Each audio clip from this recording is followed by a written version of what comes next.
Hi friends, welcome back to our channel. ഇന്ന് നമ്മൾ നോക്കുന്നത് 8th സ്റ്റാൻഡേർഡിലെ ആരോഗ്യ കായിക വിദ്യാഭ്യാസം വാർഷിക മൂല്യനിർണ്ണയം ആനുവൽ എക്സാമിൻ്റെ ക്വസ്റ്റ്യൻ പേപ്പറാണ്. ഇതിൽ ഈ വീഡിയോയിൽ ഡിസ്കസ് ചെയ്യുന്നത് ആരോഗ്യ കായിക വിദ്യാഭ്യാസമാണ്. ഓക്കെ, ഒന്നാമത്തെ ചോദ്യം നോക്കിയാലോ നമുക്ക്. സ്പോർട്സ് അതോറിറ്റി ഓഫ് ഇന്ത്യ സ്ഥാപിതമായ വർഷമാണല്ലേ ചോദിച്ചിട്ടുള്ളത്. നമുക്ക് ഒന്നാമത്തെ ചോദ്യം എന്താണ്? സ്പോർട്സ് അതോറിറ്റി ഓഫ് ഇന്ത്യ സ്ഥാപിതമായ വർഷം എന്നാണ്.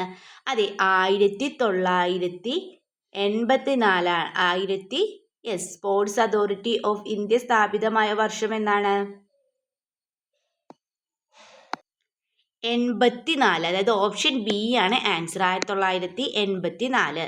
ദെൻ ഗുസ്തി പ്രോത്സാഹിപ്പിക്കുന്നതിനായി സ്പോർട്സ് അതോറിറ്റി ഓഫ് ഇന്ത്യ നടപ്പിലാക്കിയ ഒരു പദ്ധതിയാണ് ഏതാണ് കൂട്ടുകാരെ? അതെ, നമുക്കറിയാം ഏതാണ്. അഗാരകളാണല്ലേ, അഗാരകൾ. ഓക്കെ, ആൻസർ എന്താണ്? അഗാരകൾ. ഓപ്ഷൻ ബി ആണ് ആൻസർ, അഗാരകൾ. ദെൻ സംസ്ഥാന കായിക ദിനമായി ആചരിക്കപ്പെടുന്നത് ജൂൺ 13, ഒക്ടോബർ 13, ജൂലൈ 15, നവംബർ 15 എന്നാണ്. അതെ, ഒക്ടോബർ 13 ആണല്ലേ. ഓപ്ഷൻ ബി ആണ് correct. Okay, option B, October 13. Then 2024-25 അധ്യയന വർഷത്തെ സംസ്ഥാന സ്കൂൾ കായികമേളയിലെ ഭാഗ്യചിഹ്നം ഏതായിരുന്നു എന്നാണല്ലേ ചോദിച്ചിട്ടുള്ളത്. ഏതാണ്? അമ്മു, ഡുട്ടു, തക്കുടു, അപ്പു. ഏതാണ്? തക്കുടു ആണല്ലേ. ആൻസർ എന്താണ്? തക്കുടു. ഓക്കെ, ദെൻ ദേശീയ കായിക ദിനമായി ആചരിക്കുന്നത് ആരുടെ ജന്മദിനമാണെന്നാണല്ലേ ചോദിച്ചിട്ടുള്ളത്. ആരുടെ ജന്മദിനമാണ്? ഓപ്ഷൻസ് എന്തൊക്കെയാണ്? PT ഉഷ, സച്ചിൻ തെണ്ടുൽക്കർ, ധ്യാൻചന്ദ്, നീരജ് ചോപ്ര. ആരുടെ ജന്മദിനമാണ്? അതെ, ധ്യാൻചന്ദിൻ്റെ ജന്മദിനമാണല്ലേ. ഓപ്ഷൻ സി, ധ്യാൻചന്ദ് ആണ് answer.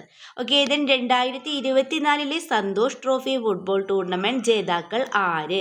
2024 Santosh trophy football tournament ജേതാക്കൾ ആരെന്നാണല്ലേ ചോദിച്ചിട്ടുള്ളത്. കേരളം, കർണാടക, ന്യൂഡൽഹി, വെസ്റ്റ് ബംഗാൾ. ആരാണ്? അതെ, വെസ്റ്റ് ബംഗാൾ ആണല്ലേ answer. West Bengal. Option D. Okay, then 7 മുതൽ 11 വരെയുള്ള ചോദ്യങ്ങളിൽ ഏതെങ്കിലും 4 ഉത്തരം എഴുതുക. ഓരോന്നിനും 2 സ്കോർ വീതം എന്നാണ് പറഞ്ഞിട്ടുള്ളത്. ഓക്കെ, നമുക്ക് നോക്കാം. 7ാമത്തെ ചോദ്യം, സ്പോർട്സ് അതോറിറ്റി ഓഫ് ഇന്ത്യയുടെ ലക്ഷ്യങ്ങളിൽ ഏതെങ്കിലും 2 എഴുതുക. സ്പോർട്സ് അതോറിറ്റി ഓഫ് ഇന്ത്യയുടെ അല്ലേ, എന്തൊക്കെയാണ്? മികച്ച താരങ്ങളെ കണ്ടെത്തുക, മികച്ച പരിശീലനവും അന്താരാഷ്ട്ര മത്സര പരിചയവും നൽകുക, ശാസ്ത്രീയ പരിശീലനം, ഉപകരണ ലഭ്യത, ശാസ്ത്രീയ പരിശീലന പരിശോധന, ദേശീയ ടീമിൻ്റെ തയ്യാറെടുപ്പ്, പശ്ചാത്തല സൗകര്യം മെച്ചപ്പെടുത്തൽ, മികച്ച കോച്ചുകളെയും അധ്യാപകരെയും സൃഷ്ടിക്കൽ എന്നിവയാണല്ലേ. ഇത്രയും ലക്ഷ്യങ്ങളുണ്ട്. അപ്പോൾ നിങ്ങൾ എന്ത് ചെയ്യുക? ഏതെങ്കിലും 2 എഴുതിയിട്ടുണ്ടെങ്കിൽ നിങ്ങൾക്ക് 2 മാർക്ക് ലഭിക്കുന്നതാണ്.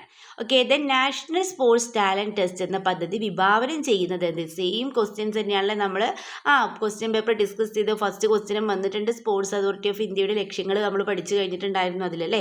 Then national sports talent test എന്ന പദ്ധതി വിഭാവനം ചെയ്യുന്നത് എന്താണെന്നല്ലേ ചോദിച്ചിട്ടുള്ളത്. എന്താണ്? നാഷണൽ സ്പോർട്സ് ടാലൻറ്റ് കണ്ടസ്റ്റിൻ്റെ 8 മുതൽ 14 വയസ്സായ കുട്ടികൾക്ക് സ്കൂളുകൾ കണ്ടെത്തി ഭാവിയിലെ വാഗ്ദാനങ്ങളാക്കുക എന്നതാണ് ഈ പദ്ധതി വിഭാവനം ചെയ്യുന്നത്. മികച്ച ഭൗതിക സാഹചര്യങ്ങളുള്ള സ്കൂളുകളെ ദത്തെടുത്ത് അവിടെ വിദ്യാഭ്യാസവും കായിക പരിശീലനവും നൽകുന്നു. ഈ ക്വസ്റ്റ്യൻ നമ്മൾ previous year question paper discuss ചെയ്തപ്പോൾ പറഞ്ഞിട്ടുണ്ടായിരുന്നു. ഓക്കെ, ദെൻ നെക്സ്റ്റ് ക്വസ്റ്റ്യൻ നോക്കാം. സംസ്ഥാന സ്പോർട്സ് കൗൺസിൽ നടപ്പിലാക്കിയ വിവിധ കായിക പദ്ധതികളിൽ ഏതെങ്കിലും 2 പദ്ധതിയുടെ പേരെഴുതുക എന്നാണ് പറഞ്ഞിട്ടുള്ളത്. നമുക്ക് ഏതൊക്കെ എഴുതാം? അസോസിയേഷനുകൾക്ക് സഹായം, അതുപോലെ തന്നെ കോച്ചുകളുടെ സേവനം, ദെൻ സമ്മർ കോച്ചിങ്, കോച്ചുകളുടെ സേവനം, സമ്മർ കോച്ചിങ്. ഓക്കെ, ദെൻ യോഗാസനങ്ങൾ ചെയ്യുന്നത് കൊണ്ടുള്ള ഗുണങ്ങൾ നിങ്ങൾ പഠിച്ചല്ലോ. ഭുജംഗാസനം ചെയ്യുന്നത് കൊണ്ടുള്ള 2 ഗുണങ്ങളല്ലേ. ഭുജംഗാസനം അല്ലേ, ഭുജംഗാസനം ചെയ്യുന്നത് കൊണ്ടുള്ള 2 ഗുണങ്ങളല്ലേ. എന്തൊക്കെയാണ് 2 ഗുണങ്ങൾ? നമുക്ക് എന്തൊക്കെ എഴുതാം? ദഹന പ്രക്രിയ കാര്യക്ഷമമാക്കുന്നു. ദെൻ നട്ടലിലെ പേശീബലം വർദ്ധിപ്പിക്കാൻ സഹായിക്കുന്നു. ദെൻ ശരിയായ ശരീരഘടന രൂപപ്പെടുന്നു. നടുവേദന ഒഴിവാക്കി പുറം പേശികളെ ബലപ്പെടുത്തുന്നു. തൈറോയ്ഡ് ഗ്രന്ഥിയുടെ ഉദ്ദീപനത്തിന് സഹായിക്കുന്നു. ഇവയൊക്കെയാണല്ലേ. ദെൻ അസ്ഥിഭംഗം സംഭവിക്കുമ്പോൾ നൽകുന്ന പ്രഥമ ശുശ്രൂഷകൾ എന്തെല്ലാം എന്ന് ചോദിച്ചിട്ടുണ്ടല്ലേ. അസ്ഥിഭംഗം എന്തൊക്കെയാണ് പ്രഥമ ശുശ്രൂഷകൾ? അത് ഒടിഞ്ഞ ഭാഗം എന്ത് ചെയ്യുക? നമ്മൾ ചലിപ്പിക്കാതിരിക്കുക. അതുപോലെ തന്നെ എന്താണ്? യെസ്, നീർക്കെട്ട് വർദ്ധിക്കാതിരിക്കാൻ തുണിയോ പ്ലാസ്റ്റിക് ബാഗിലോ മറ്റ് ഐസോ പൊതിഞ്ഞ് ആ ഭാഗത്ത് വെച്ച് തണുപ്പിക്കുക. ഒടിവുണ്ടായ ഭാഗം സ്പ്ലിൻറ്റ് ഉപയോഗിച്ച് അനങ്ങാതെ നേരെ നിർത്തുക. എത്രയും പെട്ടെന്ന് വൈദ്യസഹായം നൽകുക. ഇതൊക്കെയാണല്ലേ നമ്മൾ ചെയ്യേണ്ട പ്രഥമ ശുശ്രൂഷകൾ. ഓക്കെ, 12, 13 ചോദ്യങ്ങളിൽ ഏതെങ്കിലും ഒരെണ്ണത്തിന് ഉത്തരം എഴുതുക. 3 സ്കോർ വീതം എന്നാണല്ലേ പറഞ്ഞിട്ടുള്ളത്. ഓക്കെ, നമുക്ക് ചോദ്യം നോക്കാം. സ്പോർട്സ് അതോറിറ്റി ഓഫ് ഇന്ത്യയുടെ വിവിധ കായിക പദ്ധതികളെക്കുറിച്ച് ഒരു കുറിപ്പ് തയ്യാറാക്കുക എന്നാണല്ലേ പറഞ്ഞിട്ടുള്ളത്. നമുക്ക് തന്നെ എഴുതാം. Yes, national sports talent test ഒന്ന് എഴുതാം അല്ലേ. അപ്പോൾ എന്തെഴുതാം? യെസ്, 8 മുതൽ 14 വയസ്സായ കുട്ടികളെ സ്കൂളുകൾ കണ്ടെത്തി ഭാവിയിലെ വാഗ്ദാനങ്ങളാക്കുക എന്നതാണ് ഈ പദ്ധതി വിഭാവനം ചെയ്യുന്നത്. മികച്ച ഭൗതിക സാഹചര്യങ്ങളുള്ള സ്കൂളുകളെ ദത്തെടുത്ത് അവിടെ വിദ്യാഭ്യാസവും കായിക പരിശീലനവും നൽകുന്നു. നെക്സ്റ്റ് നമുക്ക് ഏതായത്? Yes, indigenous games and martial arts അല്ലേ.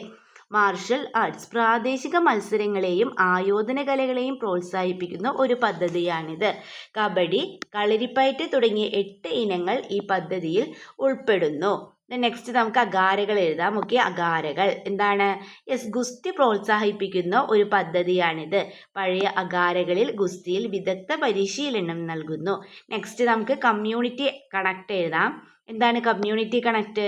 പശ്ചാത്തല സൗകര്യങ്ങളുടെ പൂർണ്ണമായ ഉപയോഗത്തിലൂടെ പൗരന്മാർക്ക് ശരിയായ ജീവിതശൈലി രൂപീകരിക്കാൻ സഹായിക്കുക എന്ന ഉദ്ദേശത്തോടുള്ള ഒരു പദ്ധതിയാണിത്. ഡൽഹിയിലെ സായിക്ക് കീഴിലെ 5 സ്റ്റേഡിയങ്ങളിലായി വിവിധ ഇനങ്ങൾ പൊതുജനങ്ങൾക്ക് കളിക്കാൻ അവസരം ഒരുക്കുന്നു. അപ്പോൾ നിങ്ങൾ എന്ത് ചെയ്യുക? സ്പോർട്സ് അതോറിറ്റി ഓഫ് ഇന്ത്യയുടെ വിവിധ കായിക പദ്ധതികളെക്കുറിച്ച് കുറിപ്പ് തയ്യാറാക്കുക. 3 മാർക്കിൻ്റെ ചോദ്യമാണല്ലേ. അപ്പോൾ ഒരു 3 എണ്ണമെങ്കിലും നിങ്ങൾ എഴുതുക. ഓക്കെ, 13ാമത്തെ ചോദ്യം. നിങ്ങൾക്ക് ഇഷ്ടമുള്ള ഏതെങ്കിലും ഒരു പ്രശസ്ത കായിക താരത്തെക്കുറിച്ച് ലഘുവിവരണം തയ്യാറാക്കുക. അപ്പോൾ നിങ്ങളത് എഴുതിയിട്ടുണ്ടാവുമെന്ന് അറിയാം. നിങ്ങൾക്ക് ഇഷ്ടപ്പെട്ട ഏത് കായിക താരത്തെക്കുറിച്ചിട്ട് എഴുതാവുന്നതാണ്. അപ്പോൾ എല്ലാ കുട്ടികളും അതിന് ആൻസർ എഴുതിയിട്ടുണ്ടല്ലോ. ഓക്കെ, നിങ്ങൾക്ക് ഇഷ്ടമുള്ള കായിക താരത്തെക്കുറിച്ച് വിവരണം എഴുതാവുന്നതാണ്. എന്തൊക്കെയാണ് നമ്മൾ അതിൽ ഉൾപ്പെടുത്തേണ്ടത്? വിവരണത്തിലെ കായിക ഇനം ഉൾപ്പെടുത്തണം. അതുപോലെ നേട്ടങ്ങൾ, അതായത് ഏത് രാജ്യം, അതൊക്കെ കാര്യങ്ങളൊക്കെ എഴുതിയിട്ട് വേണം നിങ്ങൾ എന്ത് ചെയ്യാൻ? യെസ്, ലഘുവിവരണം തയ്യാറാക്കാൻ. ഇത്രയും കാര്യങ്ങൾ ഉൾപ്പെടുത്തിക്കൊണ്ട് വേണം നിങ്ങൾ ലഘുവിവരണം തയ്യാറാക്കാൻ. അപ്പം കൂട്ടുകാരെ, കലാവിദ്യാഭ്യാസം ക്വസ്റ്റ്യൻ പേപ്പറും ആർട്ട് എഡ്യൂക്കേഷൻ ക്വസ്റ്റ്യൻ പേപ്പറും നമുക്ക് എന്ത് ചെയ്യാം? യെസ്, നമുക്ക് വീണ്ടും എന്ത് ചെയ്യാം? മറ്റൊരു വീഡിയോ ആയിട്ട് അപ്ലോഡ് ചെയ്യാം. അപ്പോൾ നിങ്ങൾക്ക് ഈ വീഡിയോ യൂസ്ഫുള്ളായി തോന്നുകയാണെങ്കിൽ തീർച്ചയായും ലൈക്ക് ചെയ്യുക, കമൻറ്റ് ചെയ്യുക. ഓക്കെ, നമുക്ക് മറ്റൊരു വീഡിയോയുമായി വീണ്ടും കണ്ടുമുട്ടാം. Okay, by.